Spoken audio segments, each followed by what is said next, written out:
One of the arguments often used in any defense of a closed canon comes from the concluding verses of the book of Revelation, where it says, "For I testify unto every man that heareth the words of this book, if any man shall add unto these things, God shall add unto him the plagues that are written in this book."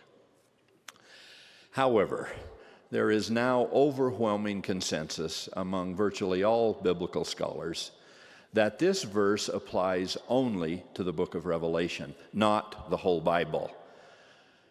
Virtually every scholar of our day acknowledges a number of New Testament books that were almost certainly written after John's revelation on the Isle of Patmos was received.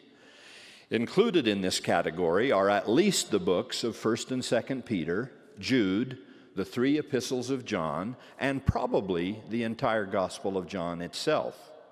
But there's a simpler answer as to why that passage in the final book of the current New Testament cannot apply to the whole Bible.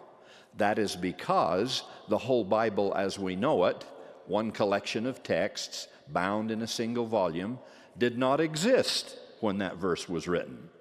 For example, for centuries after John produced his writing, the individual books of the New Testament were in circulation singly or perhaps in combinations with a few other texts, but almost never as a complete collection. Of the entire corpus of 5,366 known Greek New Testament manuscripts, only 35 contain the whole New Testament as we now know it, and 34 of those were compiled after 1000 AD. The fact of the matter is that virtually every prophet of the Old and New Testament has added scripture to that received by his predecessors.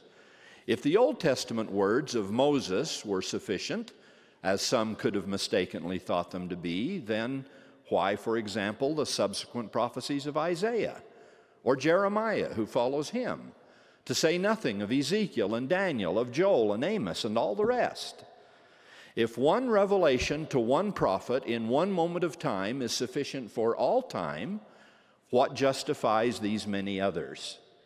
Well, what justifies them was made clear by Jehovah himself when he said to Moses, "My works are without end, and my words never cease." One Protestant scholar has inquired tellingly into the erroneous doctrine of a closed canon.